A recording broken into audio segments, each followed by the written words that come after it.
Nouveau talk show les amis en compagnie de Raphaël, maître pâtissier à Roquebrune. On veut tout savoir, dis-nous tout. Qu'est-ce que tu nous fais de bon? Des bons buffets pour changer de la pièce montée en chou. Yes. Donc un buffet biscuiterie sèche, pâtisserie milliardise, fruits. Si jamais vraiment on veut une pièce montée en milieu du buffet, on peut proposer wedding cake, entremets. Vas-y, tu fais une belle farandole de dessert. C'est ça. Avec une belle pièce au milieu. Avec une belle pièce au milieu, des couleurs, des hauteurs. Comme ça, tu varies les saveurs, les plaisirs et les calories. C'est ça. Et on peut ravir tout le monde, autant les mariés que les invités. On a un panel de choix de saveurs exceptionnels avec un buffet. Yes. En règle générale, sur ce genre de buffet, on propose 5 milliardises têtes. Donc sur 5 milliardises, on peut faire 3 pour les mariés, vraiment leur saveur, ce qu'ils aiment, et le reste pour leur Et après, en convives. plus, donc c'est toi qui viens installer. C'est moi qui viens installer Tu fais sur la place. théâtralisation. C'est ça. Parce que tout ce qui est petits gâteaux, macarons, verrines, il faut les sortir un petit peu avant. Il ne faut pas les sortir 3 heures avant. Oui. Souvent, on oublie, mais tout ce qui est pâtisserie doit aller au frigo également. Alors, ça dépend lesquels. Ça dépend lesquels. Mais le plus souvent, oui. Le non, mais le macaron, oui. Forcément. Donc, Qui était très bon hier.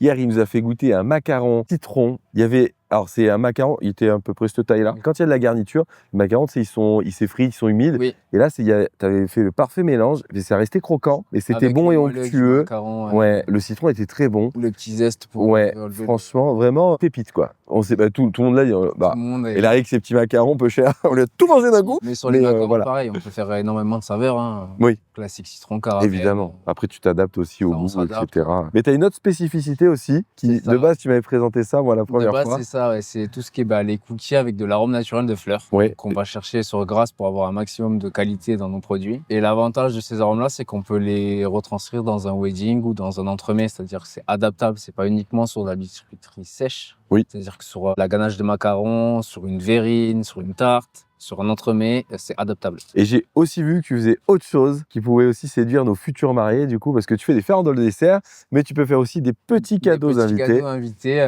Donc là, c'est sous forme de monsieur, madame, une robe de mariée, un smoking. Et à l'intérieur, on va mettre des petits cookies où on laisse choisir les futurs mariés, donc monsieur et madame, ou madame et madame, monsieur. Et ils choisissent le parfum et la couleur, et on fait un petit mixte. Et pour remplacer le traditionnel dragée qui finit en fond de placard. Alors, c'est vrai que les dragées, là, c'est la casquette traiteur qui va. On en voit quasiment plus, en vrai. Enfin, moi, je sais que sur mes événements, c'est extrêmement rare qu'on voit du dragé. Et on voit de plus en plus des petits cadeaux comme toi, tu es en train de faire. Tu sais que des petits cookies ou des petites choses gourmandes, en fait. Des petits limoncello, je sais que ça se fait. Aussi, oui. Ça dépend de la thématique du mariage. Nous, on a aussi réfléchi à peut-être faire des petits pâtes à tartiner. Oui. C'est un coût différent aussi. Donc, souvent, oui, des petits pots, parce que voilà, on voit des petits pots de miel des fois. On voit plein de petits cadeaux comme ça. Le cadeau invité, budget serré. Donc, l'avantage là du cookie, c'est que c'est des petits budgets.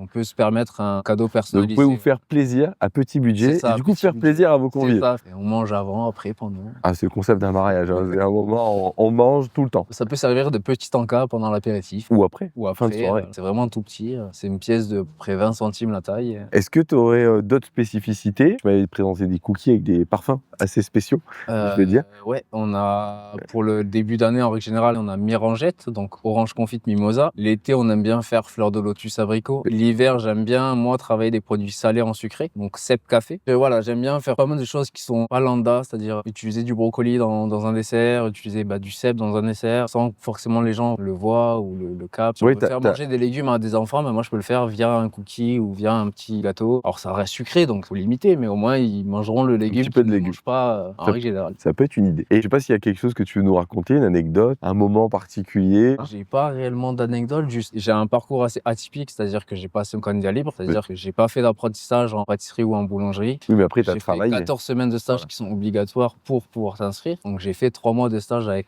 Lila qui a fait le meilleur pâtissier, qui est sur Puget. Donc grâce à elle, j'ai appris à faire des macarons. Parce que du coup, tu es situé à... On est à Roquebrune. Et tu te déplaces dans le Var, 06 et un petit peu le 13. Si vraiment c'est un gros mariage, un gros budget, on peut se déplacer dans les Bouches-du-Rhône. Donc ouais, j'ai tout passé tout seul. Je suis autodidacte et je fais ça moi tout seul. J'ai l'avantage d'avoir un frère qui est barman et on s'échange pas mal d'idées en termes de parfum. Je fais des choses pour lui, il me propose des choses. Et du coup, où c'est qu'on peut te retrouver? Instagram. C'est quoi ton Instagram? C'est Salty and Sweeties Factory. Exactement, avec le petit logo que vous avez là sur la veste. Ici, voilà, c'est le petit panda. Pareil pour Facebook. Après, on est pas mal sur des marchés. Vers où? Fréjus, tout ça? Sur les Isambres. Les Isambres, tous les mercredis jusqu'à fin septembre. Et cet été, on pourra me retrouver les nocturnes des créateurs le mardi à Roquebrune, le mercredi toujours aux Issambres, le dimanche matin aux Issambres. Ouais. Et normalement, vide au banc le soir, Ok. vendredi. Et on est en train d'essayer d'attraper Flyosque le lundi matin pour avoir un maximum d'endroits. Top. Ben, merci en tout cas. Merci d'avoir partagé ça avec nous. Vous pouvez le retrouver donc sur les réseaux sociaux. Si vous voulez passer des commandes, demandez-lui. Vous faites des devis. Si vous voulez déguster aussi, vous pouvez faire déguster. On peut se déplacer pour faire Tu t'adaptes. déguster. Et tu te déplaces, c'est ça qui est Et je bien. me déplace. Merci de nous avoir partagé ça. Merci Et à à toi. bientôt. Allez, ciao.